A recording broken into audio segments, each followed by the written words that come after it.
Hannah Barry, and this is RISKSATV. I am chatting to Anton Ossip, the CEO of Discovery Insure today, just to find out a bit more about how Discovery Insure has fared over the past year.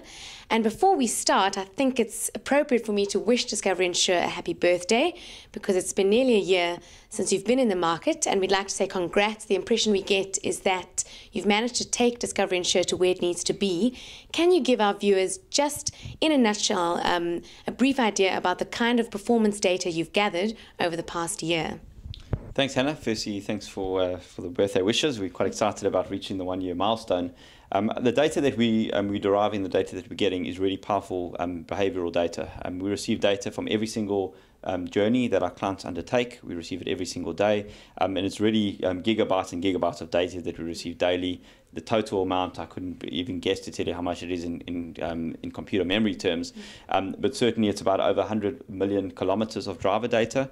Lots of data about why people are driving in certain ways, how they correlate to the rate of accident that they experience, why accidents are caused, and things that are quite powerful for us, because we ultimately want to change the rate of accidents on our roads. We want to have less fatalities on our roads, and having this data allows us to start moving in that direction. So the way we effectively influence premium is by giving a monthly cashback reward. So every single month we're giving someone money back, which is in effect of a premium refund, but it's done in a way that feels more tangible. It's influenced by the amount of fuel that you purchase. Every time you fill up with fuel at the BP fuel station, you're receiving a refund at that point, which is really giving you the kind of the real-time effect of it.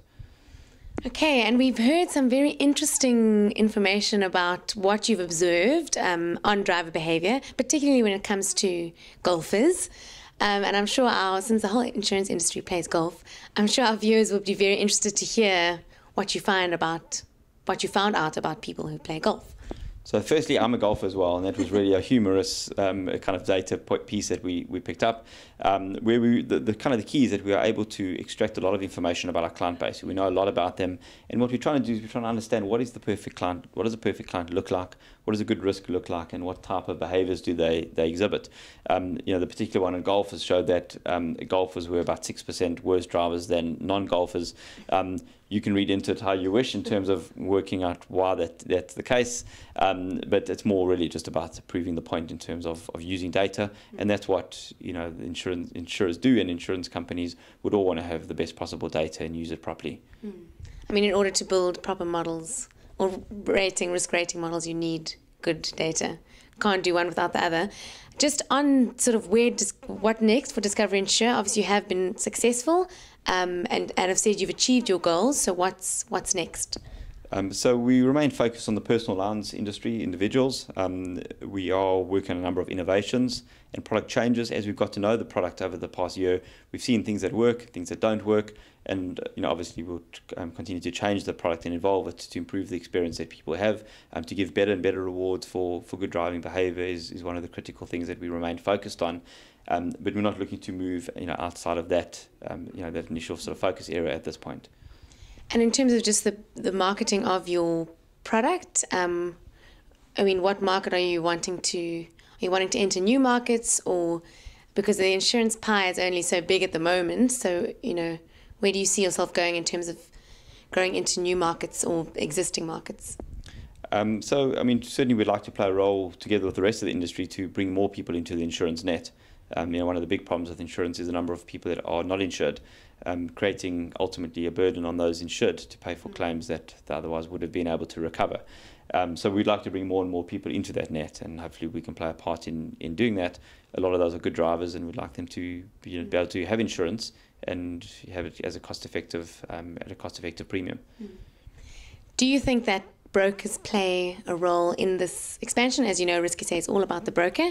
Why should an independent broker place business with Discovery Insure? So I think firstly the product itself is a high advice product. There's a lot of advice in it. There's a need for advice, and we'd like to obviously work closely with the independent broker community to get that advice to individuals. We have quite a big base of brokers that we're already working with.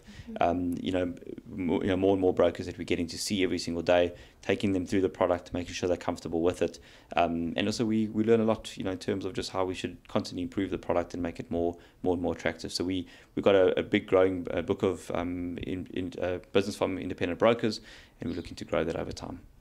Some of these brokers might be a tad reticent that you've outsourced your claims management. What would you say to them? I think what I'd say to them is that the ultimate decision on a claim, when to pay a claim or not to pay a claim, remains ours, and we have our own team of people that do that, and we don't outsource that, and we never will. The only thing we outsource is really the bodies of people that are processing claims, and the systems that are ultimately used to manage the claim process. The claim philosophy remains ours, but having said that, over time, all of that will be discovery systems. We are developing those at the moment, so it was always intended to be fully discovery offering from start to finish. Well, there you have it. That's Discovery Insure 1 year on. Thanks for joining us today, Anton. We hope to chat to you again soon. Thank you, Hannah.